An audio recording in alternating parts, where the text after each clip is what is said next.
What's up everyone? It's Crazy Boop. Today we're learning how to delete columns in Excel. Enough talk, let's get this done. Take this payroll sheet as an example. You can see there's a duplicate base salary column here. It's exactly the same as the data in column D. Deleting it is ridiculously easy.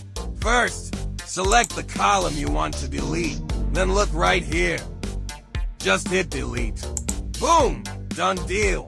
It's that simple. If you want to delete multiple columns at once, just hold your left mouse button and drag to select all the columns you want to remove. Hit delete, and that's it. Super easy. Alright, that's all for today's tutorial. Hey, don't look so stressed out. Even in the office, you gotta enjoy yourself. Just like this Crazy Boop over here.